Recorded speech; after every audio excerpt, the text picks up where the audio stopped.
ಕರ್ನಾಟಕ ದಲಿತ ವಿಮೋಚನಾ ಸಮಿತಿಯ ಜಿಲ್ಲಾ ಸಂಚಾಲಕರಾದಂಥ ಶಾಂತರಾಜ್ ರೆಡ್ಡಿ ಅವರು ಹಲವಾರು ವಿಷಯಗಳನ್ನು ಈಗಾಗಲೇ ಪ್ರಸ್ತುತಪಡಿಸಿದ್ದಾರೆ. ಆದ ಕಾರಣ ಈ ಒಂದು ದಾವಣಗೆರೆಯಲ್ಲಿ ನಡೆದಂಥ ಘಟನೆಯನ್ನು ಖಂಡಿಸಿ ಕರ್ನಾಟಕ ದಲಿತ ವಿಮೋಚನಾ ಸಮಿತಿ ತಾಲೂಕು ಸಮಿತಿ ಅಣ್ಣಿಗಿರಿ ವತಿಯಿಂದ ಈ ಒಂದು ಮನವಿ ಪತ್ರವನ್ನು ಓದುವ ಮುಖಾಂತರ ಮಾನ್ಯ ತಹಸೀಲ್ದಾರರ ಮುಖಾಂತರ ಮಾನ್ಯ ಮುಖ್ಯಮಂತ್ರಿಯವರಿಗೆ ಕಳಿಸಿಕೊಡಲಾಗುವುದು. ಮಾನ್ಯ ಮುಖ್ಯಮಂತ್ರಿಗಳು ಆದಷ್ಟು ಬೇಗ ಈ ಒಂದು ಘಟನೆಯನ್ನು ಪರಿಶೀಲಿಸಿ ತಪ್ಪಿತಸ್ಥರಿಗೆ ಸೂಕ್ತವಾದಂಥ ಕಾನೂನು ಕ್ರಮ ಜರುಗಿಸಬೇಕಂತೇಳಿ ವಿನಂತಿಸ್ಕೊಳ್ತೇವೆ. ಅದರ ಜೊತೆಗೆ ಈಗ ಈ ಒಂದು ಮನವಿ ಪತ್ರವನ್ನು ಮಾನ್ಯ ತಹಸೀಲ್ದಾರರಿಗೆ ಓದುವ ಮುಖಾಂತರ ನೀಡಲಾಗುವುದು. ಇವರಿಗೆ ಮಾನ್ಯ ಮುಖ್ಯಮಂತ್ರಿಗಳು ಕರ್ನಾಟಕ ಸರ್ಕಾರ ವಿಧಾನಸೌಧ ಬೆಂಗಳೂರು ಅಣ್ಣಿಗೇರಿ ತಹಸೀಲ್ದಾರ್ ಅವರ ಮುಖಾಂತರ ವಿಷಯ ದಾವಣಗೆರೆಯಲ್ಲಿ ದಲಿತ ಯುವಕರನ್ನು ಕಂಬಕ್ಕೆ ಕಟ್ಟಿ ಹಲ್ಲೆ ನಡೆಸಿದ ಜಾತಿವಾದಿ ಶಕ್ತಿಗಳ ವಿರುದ್ಧ ಕಠಿಣ ಕ್ರಮ ಕೈಗೊಳ್ಳುವ ಕುರಿತು ಹೋರಾಟದ ಮುಖಾಂತರ ಮನವಿ. ಮಾನ್ಯರೇ, ನಾವು ಕರ್ನಾಟಕ ದಲಿತ ವಿಮೋಚನಾ ಸಮಿತಿ ಅಣ್ಣಿಗೇರಿ ತಾಲೂಕು ಸಮಿತಿ ತಮ್ಮಲ್ಲಿ ಗೌರವಪೂರ್ವಕವಾಗಿ ವಿನಂತಿಸಿಕೊಳ್ಳುವುದೇನೆಂದರೆ, ದೇವಸ್ಥಾನಗಳು ಯಾರೊಬ್ಬರ ಜಾತಿಯ ಖಾಸಗಿ ಆಸ್ತಿಯಲ್ಲ. ಜಾತಿ ದೌರ್ಜನ್ಯ ಮತ್ತು ಅಸ್ಪೃಶ್ಯತೆಯನ್ನು ಬೇರು ಸಮೇತ ನಿರ್ಮೂಲನೆ ಮಾಡಬೇಕು.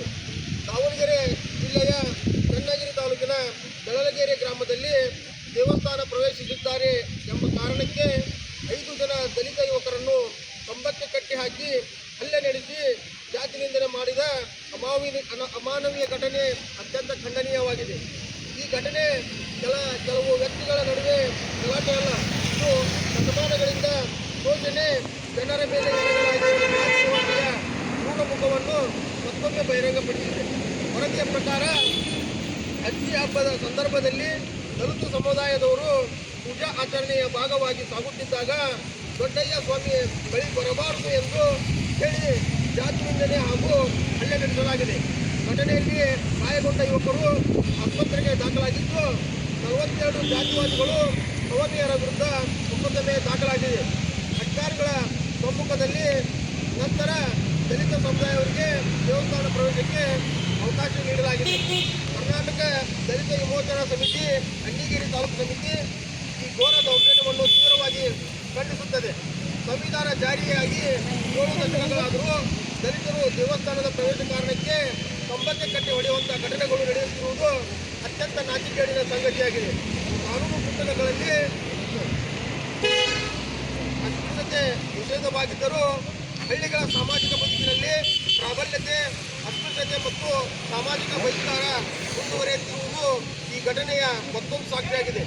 ದೇವಸ್ಥಾನ, ರಸ್ತೆ, ಹೋಟೆಲ್, ಅಂಗಡಿ, ನೀರಿನ ಮೂಲ, ಶಾಲೆ ಅಥವಾ ಯಾವುದೇ ಸಾರ್ವಜನಿಕ ಸ್ಥಳವು ಜಾತಿವಾದಿ ಪ್ರಬಲ ವರ್ಗಗಳ ಖಾಸಗಿ ಆಸ್ತಿ ಅಲ್ಲ. ಭಾರತದ ಪ್ರತಿಯೊಬ್ಬ ನಾಗರಿಕನಿಗೂ ಸಮಾನ ಹಕ್ಕು ಮತ್ತು ಘನತೆಯಿಂದ ಬದುಕುವ ಹಕ್ಕಿದೆ. ಸಂವಿಧಾನ ನೀಡಿರುವ ಈ ಹಕ್ಕುಗಳನ್ನು ಜಾತಿಯ ಹೆಸರಿನಲ್ಲಿ ಯಾರೂ ಕಸಿದುಕೊಳ್ಳಲು ಸಾಧ್ಯವಿಲ್ಲ. ಜಿಲ್ಲಾಧಿಕಾರಿಗಳು ಜಾತಿಯ ಆಧಾರದ ಮೇಲೆ ಸಾರ್ವಜನಿಕ ಸ್ಥಳಗಳು, ಹೋಟೆಲ್ಗಳು, ಅಂಗಡಿಗಳು ಮತ್ತು ದೇವಸ್ಥಾನಗಳಿಗೆ ನಿರಾಕರಿಸುವವರ ವಿರುದ್ಧ ಕಠಿಣ ಕಾನೂನು ಕ್ರಮ ಕೈಗೊಳ್ಳುವುದಾಗಿ ಎಚ್ಚರಿಸಿರುವುದು ಸ್ವಾಗತಾರ್ಹ. ಆದರೆ ಎಚ್ಚರಿಕೆ ಮಾತ್ರ ಸಾಲದು. ಜಾತಿ ದೌರ್ಜನ್ಯ ನಡೆಸಿದ ವಿರುದ್ಧ ಕಾನೂನಿನ ಅಡಿಯಲ್ಲಿ ತ್ವರಿತ, ನಿಷ್ಪಕ್ಷಪಾತ ಮತ್ತು ಪರಿಣಾಮಕಾರಿಯಾಗಿ ಕ್ರಮ ಕೈಗೊಳ್ಳಬೇಕು. ಮೂಲಕ ಪ್ರಮುಖ ಕಾನೂನುಬದ್ಧ ಹಕ್ಕೊತ್ತಾಯಗಳೇನೆಂದರೆ, ದಲಿತ ಯುವಕರ ಮೇಲೆ ಹಲ್ಲೆ ನಡೆಸಿದ ಎಲ್ಲ ಆರೋಪಿಗಳನ್ನು ತಕ್ಷಣ ಬಂಧಿಸಿ ಪರಿಶಿಷ್ಟ ಜಾತಿ ಹಾಗೂ ಪರಿಶಿಷ್ಟ ಪಂಗಡಗಳ ಕಾಯ್ದೆ ಅನ್ವಯಿಸುವ ಎಲ್ಲ ಈ ಕಠಿಣ ಕಾನೂನುಗಳಡಿಯಲ್ಲಿ ಕ್ರಮ ಒದಗಿಸಬೇಕು. ಪ್ರಕರಣದ ತನಿಖೆಯನ್ನು ಯಾವುದೇ ಜಾತಿ ಅಥವಾ ರಾಜಕೀಯಕ್ಕೆ ಒತ್ತಡಕ್ಕೆ ಬಳಸದೆ ನಿಷ್ಪಕ್ಷಪಾತವಾಗಿ ನಡೆಸಬೇಕು. ಹಲ್ಲೆಗೊಳಗಾದ ಯುವಕರಿಗೆ ಸೂಕ್ತ ವೈದ್ಯಕೀಯ ಚಿಕಿತ್ಸೆ, ಕಾನೂನು ರಕ್ಷಣೆ ಹಾಗೂ ಸರ್ಕಾರದಿಂದ ನಿಯಮಾನುಸಾರವಾಗಿ ಪರಿಹಾರಗಳು ಒದಗಿಸಬೇಕು.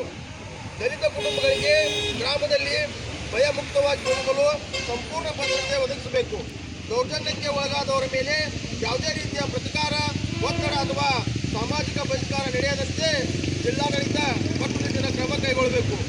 ರಾಜ್ಯಾದ್ಯಂತ ದೇವಸ್ಥಾನಗಳು ಸೇರಿದಂತೆ ಎಲ್ಲ ಸಾರ್ವಜನಿಕ ಸ್ಥಳಗಳಲ್ಲಿ ಜಾತಿ ಆಧಾರಿತ ಪ್ರವೇಶ ನಿರಾಕರಣೆ, ಅಸ್ಪೃಶ್ಯತೆ, ಪ್ರತ್ಯೇಕತೆ ಮತ್ತು ಸಾಮಾಜಿಕ ಬಹಿಷ್ಕಾರದ ವಿರುದ್ಧ ವಿಶೇಷ ನಿಗಾ ವ್ಯವಸ್ಥೆ ರೂಪಿಸಬೇಕು.